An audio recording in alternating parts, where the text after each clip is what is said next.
Hi అండి, అందరికీ నమస్తే. Welcome back to our channel. ఈరోజు వీడియోలో శ్రావణ మాసంలో అమ్మవారికి నైవేద్యంగా పెట్టడానికి రైస్తో ఈజీగా క్విక్గా చేసుకునే 3 రకాల ప్రసాదం రెసిపీస్ చూపించబోతున్నాను. మీరు పాయసము లేదా బెల్లం పరమాన్నం చేసినప్పుడు పాలు విరిగిపోకుండా అలాగే ఎంతసేపు అయినా కానీ గట్టిపడకుండా ఉండాలి అంటే ఈ వీడియోలో చూపించే టిప్స్ ఫాలో అవుతూ ఈజీగా చేసేయచ్చు. ఎప్పుడు తినే పరమాన్నం అయినప్పటికీ నేను చూపించిన స్టైల్లో కనుక మీరు ఈ పాయసం చేస్తే తిన్న కొద్దీ తినాలనిపిస్తుంది. ఇంకెందుకు ఆలస్యం, ఈ పాయసం ఎలా తయారు చేయాలో చూసేద్దాం. ముందుగా ఈ పాయసం తయారు చేసుకోవడం కోసం ఒక 3/4 కప్పు బియ్యము అలాగే ఒక 1/2 కప్పు పెసరపప్పు తీసుకోవాలి. బియ్యము పెసరపప్పు క్వాంటిటీ మొత్తం ఒక కప్ అయింది కదా. వీటిని ఇప్పుడు ఒక బౌల్లోకి ట్రాన్స్ఫర్ చేసుకుని 2 సార్లు శుభ్రంగా కడుగుకొని ఒక 2 కప్పుల వాటర్ పోసుకొని మీకు టైం ఉంటే ఒక పావు గంట నానబెట్టుకోండి. లేదంటే వెంటనే అయినా పాయసము తయారు చేసుకోవచ్చు. ఇప్పుడు పాయసం చేసుకోవడం కోసం ఇత్తడి గిన్నె లేదా ఏదైనా అడుగు మందంగా ఉన్న గిన్నెను తీసుకోవాలి. ఇక్కడ నేను కూడా అమ్మవారికి నైవేద్యం తయారు చేస్తున్నా కాబట్టి గిన్నెకి పసుపు రాసి ఇలా బొట్టు పెట్టుకున్నాను. ఇక్కడ నేను ఒక కప్పు బియ్యానికి 6 గ్లాసుల పాలు, 1 గ్లాసు నీళ్లు యాడ్ చేసుకుంటున్నాను. ఇప్పుడు ఈ గిన్నెని మనం స్టవ్ మీద పెట్టుకొని పాలు పొంగొచ్చేంత వరకు మరిగించుకోవాలి. ఇలా పాల క్వాంటిటీ అనేది ఎక్కువ తీసుకోవటం వల్ల పాయసం అనేది కమ్మగా ఉంటుంది. ఇలా పాలు ఒక పొంగు వచ్చిన తర్వాత స్టవ్ ఫ్లేమ్ని సిమ్లో పెట్టుకొని మనం ముందుగా కడిగి పెట్టుకున్న పెసరపప్పు బియ్యాన్ని వేసుకోవాలి. ఇలా బియ్యం మొత్తం పాలలో వేసిన తర్వాత మధ్య మధ్యలో కలుపుకుంటూ స్టవ్ ఫ్లేమ్ని లో టు మీడియం మార్చుకుంటూ అన్నం మెత్తగా ఉడికేంత వరకు ఉడికించుకోవాలి. అన్నం ఉడికేలోపు మనము బెల్లం సిరప్ రెడీ చేసుకుందాం. ఇప్పుడు బెల్లంలో ఒక అరకప్పు వాటర్ యాడ్ చేసుకొని గిన్నెని స్టవ్ మీద పెట్టుకొని బెల్లాన్ని కరిగించుకోవాలి. ఏ కప్పుతో అయితే రైస్ తీసుకున్నామో అదే కప్పుతో 1.5 కప్పు బెల్లం తీసుకుంటున్నాను. మీరు తినే స్వీట్నెస్ని బట్టి బెల్లం క్వాంటిటీ అడ్జస్ట్ చేసుకోండి. బెల్లం పాకం రానవసరం లేదు. ఇలా బెల్లం కరిగిన తర్వాత ఫిల్టర్ తీసుకొని బెల్లాన్ని ఫిల్టర్ చేసుకోండి. ఇలా బెల్లం వాటర్ని వడగట్టుకోవటం వల్ల ఏదైనా డస్ట్ పార్టికల్స్ ఉంటే కనుక ఫిల్టర్ అవుతాయి. ఇప్పుడు మళ్ళీ ఈ వాటర్ని ఒకసారి స్టవ్ మీద పెట్టుకొని 2 పొంగులు రానిచ్చి స్టవ్ ఆఫ్ చేసుకొని పక్కన పెట్టుకోవాలి. ఇప్పుడు ఒకసారి అన్నం ఉడికిందో లేదో చెక్ చేద్దాం. చూడండి, ఇక్కడ అన్నం అయితే మెత్తగా ఉడికిపోయింది. ఒకవేళ మీకు ఉడకలేదనిపిస్తే ఇంకొక 5 to 10 minutes కుక్ చేసుకోండి. ఇప్పుడు స్టవ్ ఆఫ్ చేసుకొని మనం కరిగించి పెట్టుకున్న బెల్లం పాకాన్ని వేసుకోవాలి. ఇక్కడ మీరు తరిగిన బెల్లాలైనా యూజ్ చేసుకోవచ్చు. కానీ ఇక్కడ గుర్తుపెట్టుకోవాల్సిన విషయం ఏంటంటే మీరు బెల్లం వేసుకునేటప్పుడు స్టవ్ ఆఫ్ చేసుకుంటే పాలు విరిగిపోకుండా ఉంటాయి. ఇప్పుడు ఒక 1/2 టీ స్పూను యాలకుల పొడి కూడా వేసుకొని ఒకసారి బాగా మిక్స్ చేసుకోండి. పరమాన్నం అనేది మరీ గట్టిగా ఉడికించినా కానీ ఆరిపోయిన తర్వాత ఇంకా చిక్కబడుతుంది. ఇప్పుడు వేరొక స్టవ్ మీద గిన్నె పెట్టుకొని 1 టేబుల్ స్పూన్ నెయ్యి వేసుకొని ఒక 15 నుంచి 20 జీడిపప్పు వేయించుకొని ఫ్రై చేసుకోవాలి. మీ దగ్గర కిస్మిస్ ఉన్నా కానీ యాడ్ చేసుకోవచ్చు. ఈ జీడిపప్పు ఫ్రై అయిన తర్వాత మనము పరమాన్నంలో యాడ్ చేసుకుందాం. జీడిపప్పు వేసుకున్న తర్వాత ఒకసారి మిక్స్ చేసుకోండి. ఇప్పుడు దీనిలోని మనము ఒక 2 టేబుల్ స్పూన్ల నెయ్యి కూడా యాడ్ చేసుకుందాం. నెయ్యి కూడా ఒకసారి కలిసేలాగా బాగా మిక్స్ చేసుకొని ఇంకా సర్వ్ చేసుకోవచ్చు. ఈ ప్రసాదాన్ని మనము అరిటాకులో కానీ లేదా విస్తరలో కానీ దేవుడికి నైవేద్యంగా పెట్టుకోవచ్చు. అంతేనండి, ఎంతో సింపుల్గా రుచికరమైన కమ్మగా ఉండే అన్న పాయసం రెడీ అయిపోయింది. మీరు కూడా ఒకసారి ట్రై చేసి ఎలా వచ్చిందో చెప్పండి. ఇలా మనం ఎక్కువ క్వాంటిటీలో పాలు తీసుకోవటం వల్ల పాయసం అనేది చాలా కమ్మగా ఉంటుంది. నెక్స్ట్ మనం చక్కెర పొంగల్ ఎలా తయారు చేసుకోవాలో చూసేద్దాం. అమ్మవారికి సమర్పించే నైవేద్యాల్లో ఇది కూడా చాలా ప్రత్యేకమైనది. ముందుగా దీనికోసం మనము స్టవ్ మీద ఒక ప్యాన్ పెట్టుకొని దానిలో ఒక 1/2 కప్పు పెసరపప్పు వేసుకొని సన్నని సెగ మీద దోరగా వేయించుకోవాలి.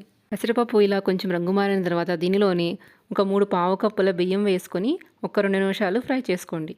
పెసరపప్పు బియ్యం కలిపి మనకి మొత్తం 1 కప్పు క్వాంటిటీ అయ్యింది. వేయించుకున్న పెసరపప్పు బియ్యాన్ని ఇప్పుడు ప్రెషర్ కుక్కర్లోకి ట్రాన్స్ఫర్ చేసుకుందాం.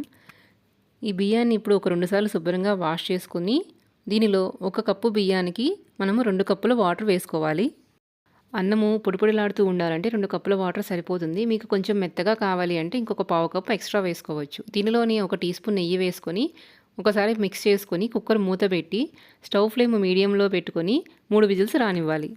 అన్నం ఉడికేలోపు మనం బెల్లం పాకం కోసం స్టవ్ మీద ఒక గిన్నె పెట్టుకొని దానిలో తరిగిన బెల్లం 1 కప్పు వేసుకొని అలాగే అరకప్పు పంచదార కూడా వేసుకొని 1 కప్పు వాటర్ కూడా పోసుకొని బెల్లం పంచదారని కరిగించుకోవాలి. బెల్లం కరిగిన తర్వాత ఫిల్టర్ చేసుకొని మళ్ళీ స్టవ్ మీద బెల్లం సిరప్ని పెట్టుకొని ఒక 2 పొంగులు రానిచ్చి స్టవ్ ఆఫ్ చేసుకోవాలి. ఈలోపు అన్నము ఉడికిపోయిందండి. ఒకసారి ప్రెజర్ పోయిన తర్వాత కుక్కర్ మూత తీసి చూసుకుందాం. ఇలా ఒకసారి బాగా గరిటతో మిక్స్ చేసుకున్న తర్వాత దీనిలో మనము ఉడికించి పెట్టుకున్న బెల్లం పాకాన్ని వేసుకోవాలి. ఈ బెల్లం పాకం వేసిన తర్వాత ఫ్లేమ్ని లోనే పెట్టుకొని ఒక 5 నిమిషాలు మధ్య మధ్యలో కలుపుకుంటూ ఉడికించుకోవాలి. ఈ పాకం అంతా అన్నానికి పట్టి కొంచెం గట్టిగా అయ్యేంత వరకు ఉడికించుకోవాలి. ఈ టైంలోనే ఒక చిటికెడు పచ్చకర్పూరం కూడా వేసుకొని ఒకసారి మిక్స్ చేసుకొని 2 నిమిషాలు ఉడికించుకొని స్టవ్ ఆఫ్ చేసుకోండి.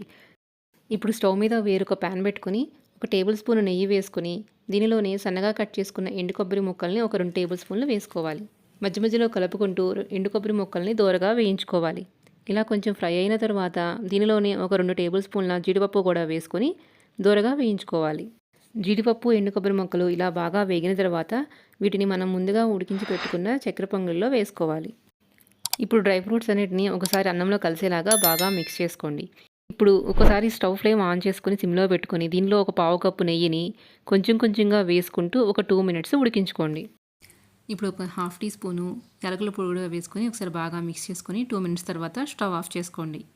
దీన్ని ఒక బౌల్లోకి తీసుకొని అమ్మవారికి నైవేద్యంగా సమర్పించండి.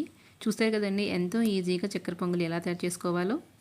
ఈ చక్కెర పొంగలి పొడి పొడిలాడుతూ రెండో రోజుకి కూడా చాలా టేస్టీగా ఉంటుంది. నెక్స్ట్ మనం పెసరపప్పు పాయసం ఎలా తయారు చేసుకోవాలో చూసేద్దాం.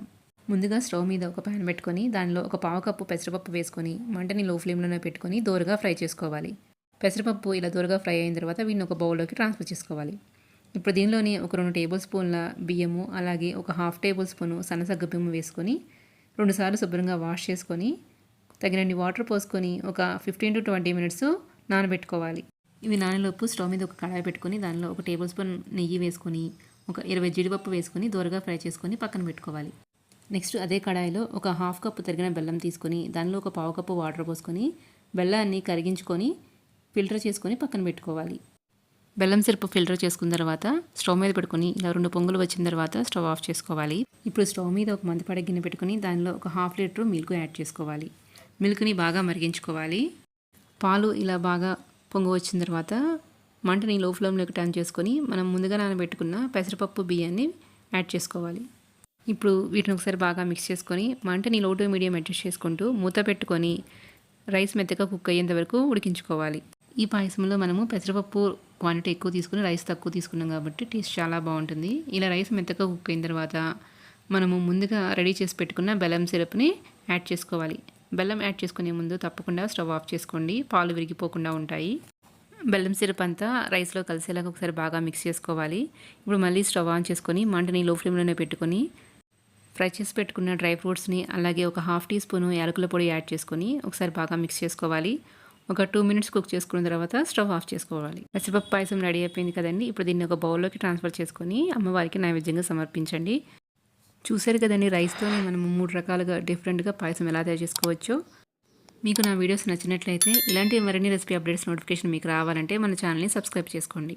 అలాగే మీ ఫ్రెండ్స్తో కూడా షేర్ చేయండి. Thank you for watching.